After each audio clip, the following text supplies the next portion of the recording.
Hello friends, this video on light, reflection and refraction part 14 is brought to you by examfear.com. No more fear from exam. Please make sure that you have watched all the videos till part 13 before going ahead with part 14. So now in the entire lesson, instead of using the term optically denser and optically rarer, we will use the terms rarer and denser medium. Right? So now let us see what happens when a ray of light enters from a rarer medium to a denser medium.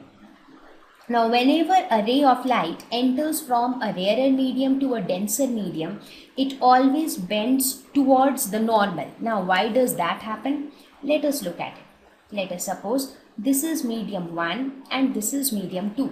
This is my rarer medium and this is my denser medium. This is the normal. And let us suppose this is my incident ray.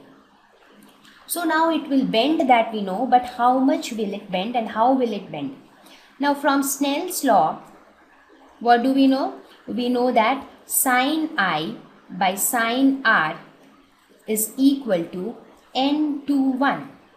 That is refractive index of 2 with respect to 1. So now we are telling that 1 is rarer medium and 2 is denser medium. That means from the previous slide, we can say that this implies n/1 is greater than 1. That means refractive index of 2 is greater than the refractive index of 1. Now if n/1 is greater than 1, then we can say that sin I by sin R, which is equal to n/1, is also greater than 1. That means sin I is greater than sin R. So from this we can say that I is greater than R. So this angle of incidence will be greater than the angle of refraction. That means this angle should be smaller. So when will this angle be smaller? Let us suppose if there is no bending, then it should go like this. In that case, angle I and angle R will be same. But whenever bending is there, if it moves towards the normal, then angle of refraction will be less. Right? So that means in this case, the refracted ray will bend towards the normal. Right? That is why a ray of light moving from a rarer medium to a denser medium always bends towards the normal. Whereas a ray of light moving from a denser medium to a rarer medium moves away from the normal. We can prove this in a similar manner. Let us suppose here we have medium 1 and medium 2. This is denser and this is rarer. This is my normal. This is my incident ray. This is the angle of incidence. Now in this case what will happen? Sin I by sin R here also is equal to n/1. Now in this case, since 2 is rarer medium, that means n/1 will be less than 1. That is n/2. This implies sin I by sin R is less than 1.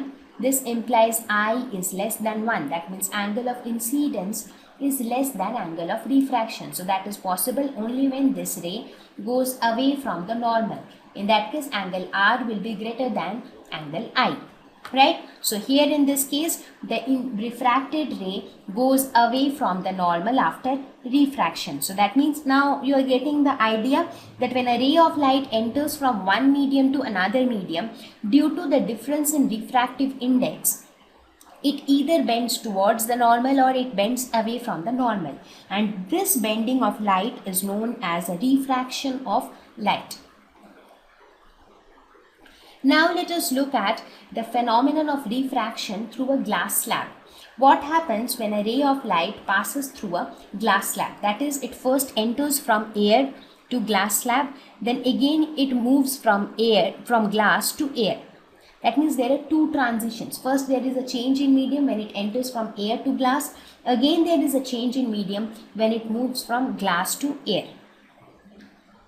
Now what happens in this case? Let me name this medium as medium 1, this is medium 2, and then again this is medium 3. These are the three different mediums through which the ray of light passes. What happens when this incident ray strike this medium between 1 and 2?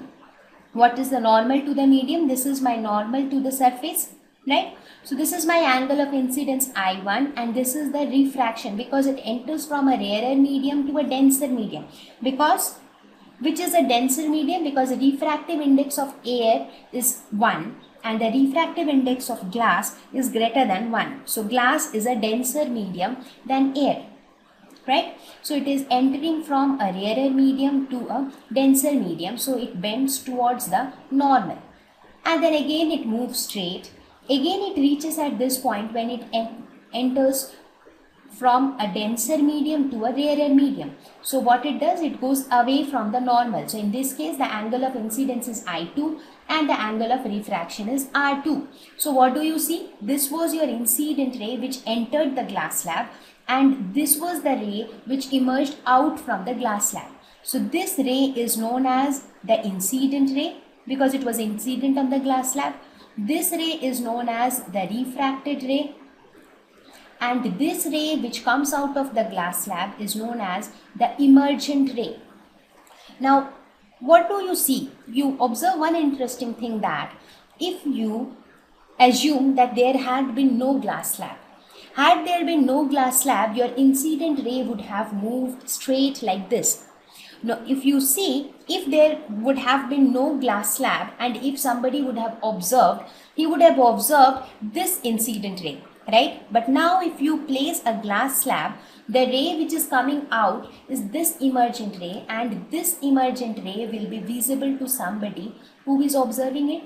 So that means somebody who is observing an object is not observing the real position of that object, because there is a lateral shift involved between the actual incident ray and the emergent ray, and the emergent ray is the one which reaches the eye of the observer, and as a result, let us suppose if this ray reaches the observer's eye, he will assume that the object or the incident ray is coming from some point here.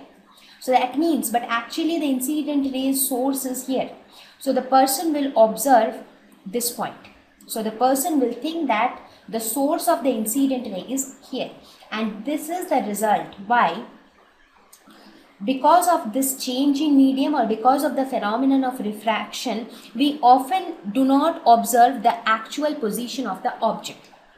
Now, in one of our previous slides, I gave you some examples of refraction, right? Those examples will you can understand, or you can explain those examples on basis of this concept, right? So now, in this case, another important thing which we can discuss is refractive index of medium 2 with respect to medium 1 will be equal to 1 by refractive index of medium 1 with respect to medium 2. Similarly, refractive index of medium 3 with respect to medium 2 will be equal to 1 by refractive index of medium 2 with respect to medium 3. What would be the refractive index of medium 3 with respect to medium 1? Let us suppose in this case we have medium 1 and medium 3 as same. Let us suppose if we have some system where we have medium 1, medium 2 and medium 3, and they are all different medium. Let us suppose this is air, this is glass, and this is water. So in this case, this relation will hold true. Now what would be refractive index of 3 with respect to refractive index of 1? It would be 1 by refractive index of 1 with respect to 3. Now in such scenarios, I can also say that refractive index of 3 with respect to 1 is equal to refractive index of 3 with respect to 2 multiplied by refractive index of 2 with respect to 1. So this is another important relationship which relates the refractive indexes of 3 different media. Right? So I hope you understood the phenomenon of lateral shift. This phenomenon of lateral shift is extremely important in the phenomenon of refraction. So what is lateral shift?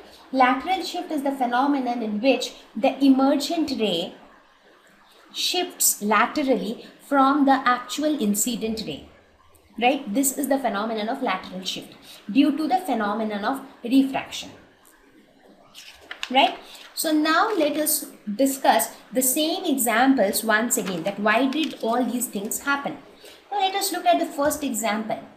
Why did the pencil dipped in water appear bent to you? That's because when you are observing the pencil, you are observing on the lines of emergent ray. So the source of the incident ray is something different, but you are observing something different that is along the lines of the incident ray, and that is why you are not observing the actual position. Instead, you are observing the apparent position of the pencil. Similarly, in this case also, why is that you are observing a different position of the fish? That's because the light ray coming out from this fish, it suffers a refraction as it comes out from this denser medium to rarer medium, that is, it is coming out from glass to air. As a result, it suffers refraction. So when it reaches our eye, we observe the emergent ray and we try to see the object along the lines of the emergent ray. So we do not see the actual position, instead we see an apparent position of the object. Now if you consider the example of rainbow. In a rainbow also same thing happens. However, understanding rainbow is little it's not that complex, but at least there are a few more details that need to be explained. So we will take up the example of rainbow in our next lesson when we talk about the natural phenomenon or the atmospheric refraction, because for this we have a separate topic called atmospheric refraction, where we will see how refraction takes place in atmosphere. So rainbow is one such example. Thank you.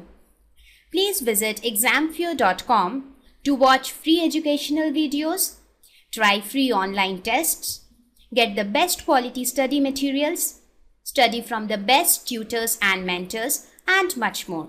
Thank you once again.